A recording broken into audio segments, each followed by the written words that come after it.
Hey everybody, my name is Zach Clinton, and I get the opportunity of serving as the Vice President here of the American Association of Christian Counselors. You know, something we get asked a lot here at AACC is, what does it look like to be a confident and competent Christian counselor? What are some of the characteristics? What are some of the tendencies that those types of individuals have?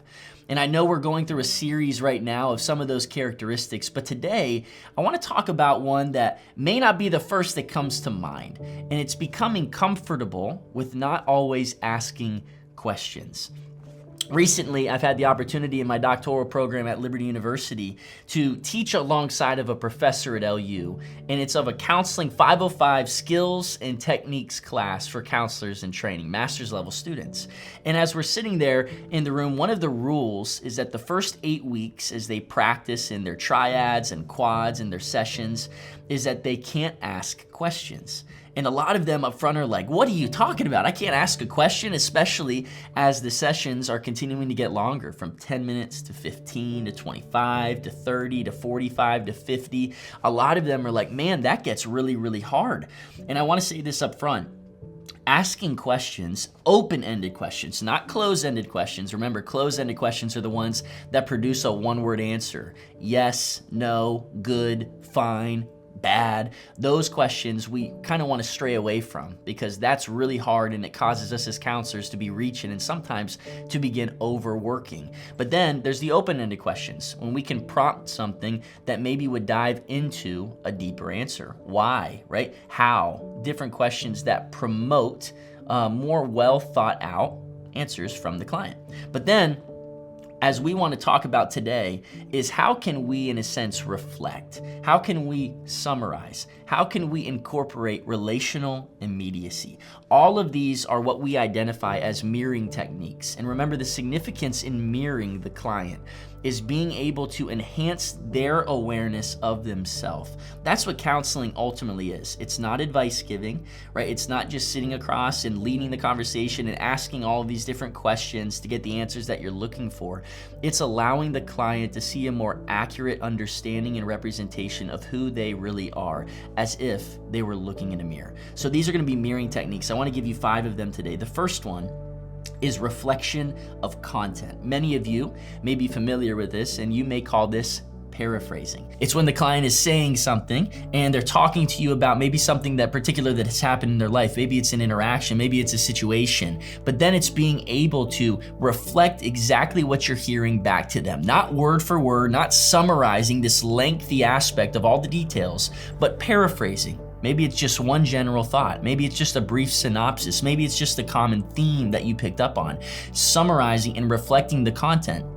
Sometimes that can be such as saying, so this is what I'm hearing, or so it sounds like, and then repeating back the theme of what you're hearing. And the client has the opportunity then of agreeing or disagreeing, saying, yep, that's exactly where I'm going, and they can keep on building, or they maybe disagree. Then, beyond the reflection of content, number 2 is reflection of feeling. And that's where, if your client is opening up about something and you're picking up on a key feeling, maybe they're even mentioning the words. Maybe they're mentioning that they're feeling frustrated about something, or they're feeling very angry about something. They're feeling on edge, irritated.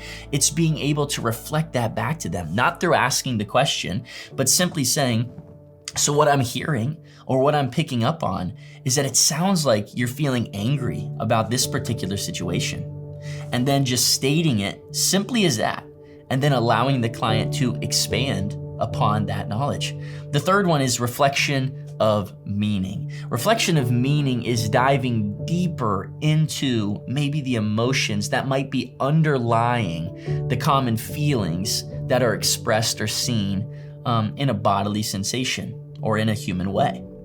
A lot of times when we reflect meaning, we may be connecting things. So, it sounds like this and this are really dealing with this underlying issue of this in your life, and allowing the client to go maybe somewhere within themselves that they were not willing to go by themselves. Again, 3 forms of reflection there: reflection of content, reflection of feeling, and reflection of meaning. The fourth one, and fourth skill that I want to talk about, mirroring skill, is through summarizing.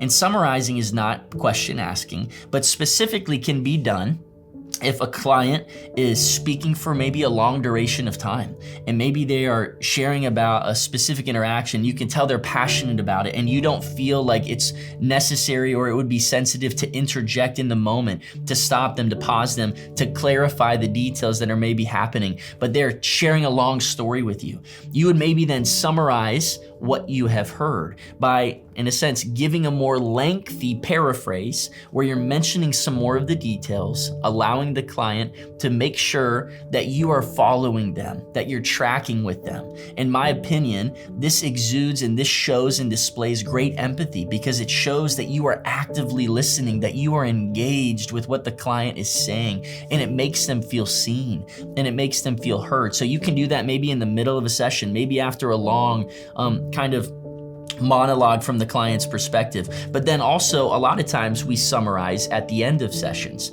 just to make sure the client knows that we have tracked with them throughout the duration of the session as well. You maybe will begin and highlight things from the beginning, then things that maybe shifted in the conversation, and then the way in which you ended the conversation as well. Summarizing is a very helpful skill that can help us steer away from asking questions. But then the fifth one that I want to talk to you about today is one that I most recently taught on in class, and it has to deal with relational immediacy.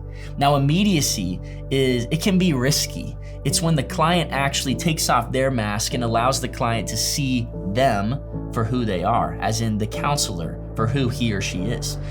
And what this looks like oftentimes is this allows the counselor to really bring up whether they're feeling, whether they're sensing, whether they're hunching that there is something going on, maybe within the client that is being unexpressed, maybe within the counselor that is being felt, or maybe within the therapeutic relationship or alliance.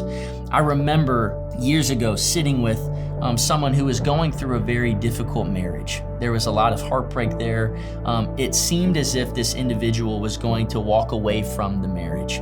And I remember there was this one particular thing that this client continued to bring up time and time and time and time and time again, to the point where I had to prayerfully and can really strategically consider what it would look like to practice relational immediacy in this particular relationship.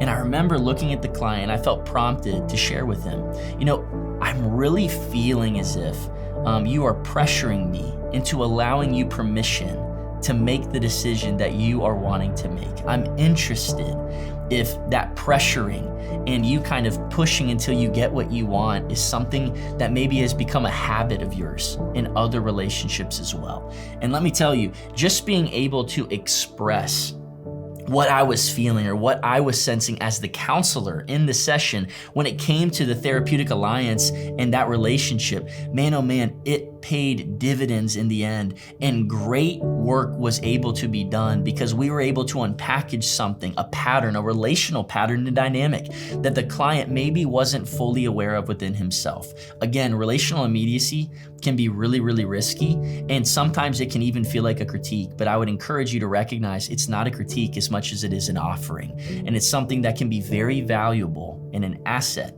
in the therapeutic relationship. So again, we don't always have to ask questions. The amazing thing is that the counselors who actually don't ask as many questions statistically have shown that they experience less burnout and experience less compassion fatigue. So I would encourage you today, practice those 5 strategies, those 5 techniques: reflection of content, reflection of feeling, reflection of meaning, relational immediacy, and summarizing. And I just would love to hear what God is continuing to do in and through your life and in and through your work as He has called you to something incredible and walking alongside of the brokenhearted. Thank you for what you do.